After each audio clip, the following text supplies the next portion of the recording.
Hi guys, Dahlia here, welcome to my channel.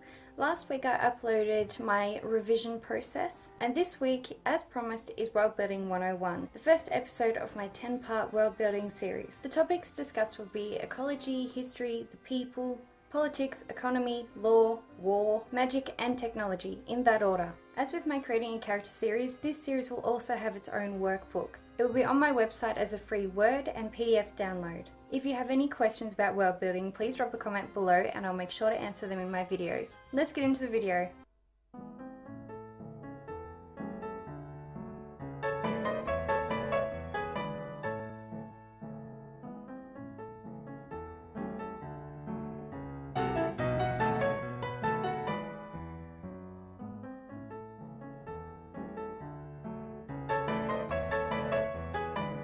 Okay, there are two rules that you generally want to follow. Number one is that the creation of a world is either inside out or outside in. Now what I mean by inside out is that you focus on the characters and their reference documents before you focus on the world and the bigger picture. And what I mean by outside in is that you focus on the ecology first and then home in on your characters later. Number two, don't use every single detail that you write down about your world in your novel. Leave some mystery for your readers. And what you do add in into your story, let it happen organically. And make sure that your map doesn't include every single area and every single detail about your world if you're going to have a map for your story. Realistically, the reader should know just as much as the character does regarding the map for the story. So for instance, take my map. This is for my trilogy, the Acro-Contessa, and it's very rough and sketched out, but I haven't added in all the places and just what they are, and kind of left some areas blank because the character doesn't actually know what they are. This episode and series will be in the order of outside in, so big picture down to small character details. So what is ecology? Ecology, from the Greek, living relations and study of, is an examination and investigation of organisms and the environment they inhabit. Your world building may never be as deep as to examine why a certain bacteria affects a certain growth, life and taste of a certain plant that the Amazonians prefer to eat, but you kind of get where I'm going with this. You will need to consider the flora and fauna of your world. In other words, the plant life and the animals. If your world also includes introduced flora and fauna that affect the environment, whether good or bad, you'll need to understand this as well. When the English settled Australia, they brought over foxes and rabbits because in the downtime in their country, this is what they preferred to hunt. Today, foxes kill livestock and spread disease, and rabbits just mate like crazy and they ruin crops. So what animals roam your world? Are they similar or the same as Earth's? Or are they mythical like the phoenix or mermaid? If you're planning a fantasy tale, you can either make up your own characters or use existing mythical creatures. I highly recommend creating your own because it's a very fun process, but we'll get into that in another video. Do the animals travel for food, or do they generally stick to one area? What damage or good do they do for the land, and what do they eat? While the episode The People will cover this in more detail, this is something you want to consider early on. If your larger animals eat the smaller animals, then you're going to have to make up some sort of small game or use some existing small game in your story as well. Also, if the animals prefer to eat a certain grain that the humans live off, then they're going to be a nuisance for the humans. What plant life inhabits your world? Which ones come about naturally as a result of climate and terrain, and which ones were introduced or grown by man? Understanding plant life and how it impacts the land is handy for land development and how the humans and animals use them. So does plant life differ when it comes to seasons and terrain? Are any imported plants a detriment to the earth that they grow on? Do some take over fields, making it impossible for characters to pass? Think about their uses and how abundant they are. If a sky blue daisy grows up in the mountains and it is basically the only thing that will heal someone from a really terrible wound, then these probably wouldn't be around too often. They might come when it's really hot, or if they grow up in the mountains, they might prefer the ice. You'll also want to consider the geography of your land. How has the land formed? Is it flat, rocky, mountainous? Do lakes trail through the earth, perhaps caused by a rising ocean or maybe an overflow of floodwater? Perhaps the ice trickles down from the mountaintops and turns into these beautiful flowing streams. Or maybe all water sources are man-made. What are the weather, climate, seasons? Your world's weather could be as simple as the hot and cold seasons, or the same as Earth with a 4-season system. Each of these topics affect the other, so consider them carefully. Number 2, history. What wars ravaged the country, land, or world? Who was the victor and how did they win?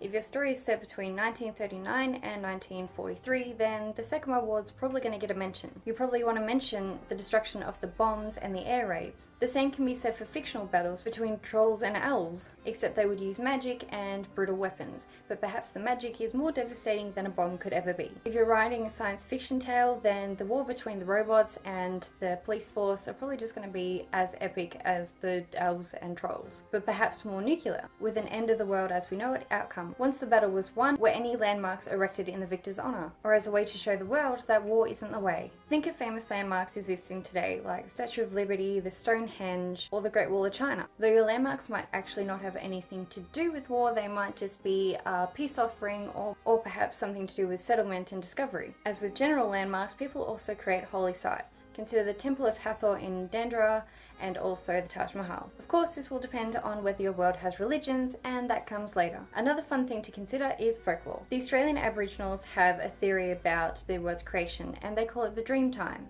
In this theory, the ancestors were part plant and part human, and they would roam the countryside and change the formations of the land. Once they created everything, they were that exhausted that they sunk back into the earth to sleep. This topic can also bleed over into holy sites. The Aboriginal ancestors' spirits would turn into parts of the earth such as rocks or mountains. These became sacred sites, and only initiated men could see what was really in these rocks or formations. What prominent figures existed in your world? George Washington is one of the most famous people to have ever existed in the Western world. Known as the first president of the United States, he was also a soldier and one of the founding fathers. On the other side of the coin, Vincent van Gogh, a Dutch post-impressionist painter, is also quite famous. While battling with his mental illnesses, he's created some of the most beautiful artworks that this world has ever known. Something that also helps in this topic is creating a map. As I said before, it helps so you can put in all your details such as cities, towns, lakes, forests, mountains, and all that jazz. But I will talk about this more in the history episode. Number 3, the people. Some topics covered will be people and their customs, society and social acceptances, religion, sustenance, education, and language. When creating your characters, their clothing is most often the most important part. This shows generally what class they belong to, and also sometimes shows where they work. If a male protagonist works in a mine, then for half the novel he might be in old, dirty, yucky overalls. But he might make a good wage from this, so that means that for the other half the novel he might be in suits or expensive sunglasses. If you're writing dystopian and this male character comes from the mines, then they might get paid a pittance and then he'll get around in rags. This leads us to society. Are people expected to wear makeup just so that they look nice, or have a skincare routine so that their skin is always clear and free of any blemishes? Or is natural beauty more appealing? How are people expected to behave? What about teenagers and children? Societal rules and influences are one of the biggest, most important things in our culture. Dystopian tales often twist this sort of ideal so that society is actually less important than a lot of other things that are going on in the story, such as the policing systems in I, Robot and Judge Dredd, or the political systems in 1984. What are your society's philosophies? I spoke briefly about religion in the history part of this episode, but that does not denote the importance that it has on the world. Many cultures follow a religion of sorts, whether it's monotheistic or polytheistic, so it stands to reason that your world would have one too. If you're building a world for a historical or contemporary novel, then you might want to consider Christianity or Muslim. Therefore, you don't have to create one because they're already existing. But if you're writing science fiction or something similar to that, maybe even fantasy, you might want to create your own. Here are the basics to creating a religion. Number 1, religions generally come into being from a vision or a collective belief or a hallucination. So what is the origin story for yours? Number 2, 2 types of religions exist, monotheistic and polytheistic. Monotheistic means that they believe in one god and one god alone, and polytheistic means that they believe in a pantheon of gods. Which category does yours fall under? Number 3, humans need evidence to believe in something that they can't generally touch. This is usually achieved by a physical, mental, or spiritual experience. And number 4, religions need celebrated days, the idea of good and bad, a leader or leaders, and the idea of what happens to a follower once they pass on. With this in mind, you can effectively create the beginning of a religion. If your novel includes different languages, or even if they're just implied, you need to understand which ones they are, and if you are set on creating your own, then good luck to you. It's actually a very fun process, but it's very time consuming. I did this for the Deshkian people in the acro-contessa, and it was kind of tough, but because I based it on the German, Russian languages, it made it a little bit easier because I just had to make them sound, and look like them. But if you really want to make your own language, then I suggest watching Vivian Reese's video on the topic.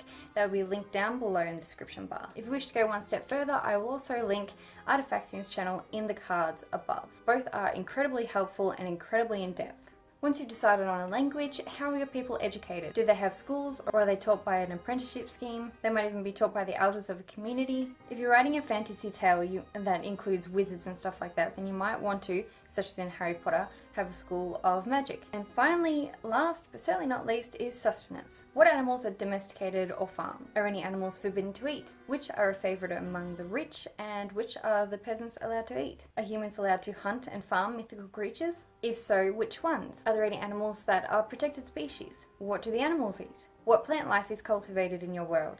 You need to consider plants for enjoyment, plants for medicine, and plants for food. Which are pleasant to eat and which aren't, and which ones are forbidden. So you can probably see how fast this balloons out. Creating a world isn't as simple as finding a few images on Google and placing them in your Scrivener board and thinking, yep, that's it, that's all I need for my world. There is so much more that you have to add in, and yes, it is a big subject, but if you really want to create your own world and you want to do it right, then these are steps that you have to follow.